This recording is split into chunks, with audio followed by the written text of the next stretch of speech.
కమ్యూనిస్టులు ఐక్య కార్యాచరణ ఖచ్చితంగా చేయాలి, కలిసి పోరాటాలు నిర్వహించాలి. అందుకోసం మేము రాష్ట్రంలో 10 వామపక్ష పార్టీలు, చిన్న అయినా పెద్ద అయినా దాంతో నిమిత్తాలని అందరం కలిసి ఇప్పుడు కేజీ బేసిన్ మీద కావచ్చు, విద్యుత్ స్మార్ట్ మీటర్ల మీద కావచ్చు, వీటన్నిటి మీద మేము చేస్తున్న క్యాంపెయిన్ ఎంతో కొంత ఫలితాలు ఇస్తుంది, ప్రజల్లో పోగలుగుతున్నాం.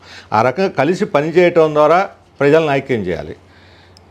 ఇప్పుడు జరిగేటువంటి చర్చలు 2 అంశాలు, కలిసి పనిచేయాలనే అంశం ఒకటి ఉంది, విలీనం కావాలన్న ఒక అంశం కూడా వస్తుంది. విలీనం అనేది ఎజెండాలో లేదు, ఎందుకంటే కమ్యూనిస్ట్ పార్టీలు విలీనం అంటే సైద్ధాంతిక ప్రాతిపదిక మీద జరగాలి. ఇప్పుడు ఉదాహరణకి మనకు పక్కనే నేపాల్ అనుభవం ఉంది, కలిసిపోయారు, మళ్ళీ విడిపోయారు, మళ్ళీ కలిశారు, మళ్ళీ విడిపోయారు, ఏమి కమ్యూనిస్ట్ పార్టీని చూస్తే అసలు బయటకు వెళ్ళి ఆ నాయకులు ఆ పరిస్థితి వచ్చింది. వాళ్ళే అందువల్ల సైద్ధాంతిక ప్రాతిపదిక లేకుండా కెరీరు లేదా పదవులు, పోటీ, ఎన్నికలు వీటి ఆధారంగా మాత్రం ఆలోచిస్తే నేపాల్ లాగానే అవుతుంది.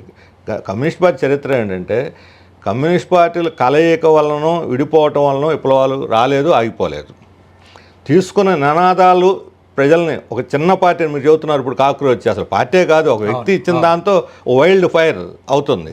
కమ్యూనిస్ట్ పార్టీ ఒకనొక దశలో అటువంటి నినాదం ఇచ్చి ప్రజలను ఆకర్షించగలిగితే ఎవరు సక్సెస్ అయితే ఆ పార్టీ. మిగతా వాళ్ళు ఇప్పుడు మేము 77లో బెంగాల్, కేరళ, త్రిపుర 3 రాష్ట్రాలు అధికారంలోకి వచ్చినప్పుడు సిపిఎం ఒంటరి పోరాటం. ఆ రోజు మేము 3 రాష్ట్రాలు అధికారంలోకి వచ్చిన తర్వాతనే వామపక్ష ఐక్యతకు బలమైన పునాదులు వచ్చినాయి.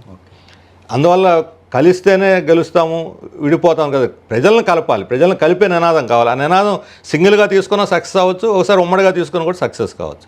కాబట్టి కలిసినందువల్ల, విడిపోయినందువల్ల గెలుపోవటములు ఆధారపడలేవు. ఒక నినాదం ప్రజలను ఆకర్షిస్తుందా లేదా, మొబిలైజ్ చేయగలుగుతామా లేదా దాని మీద. సరైన నినాదం సింగిల్ పార్టీ ఇచ్చినా గెలుస్తాము, తప్పుడు నినాదం ఉమ్మడిగా కలిసి ఇచ్చినా నష్టపోతాం. కాబట్టి పాలసీ ఇక్కడ ముఖ్యమైనది.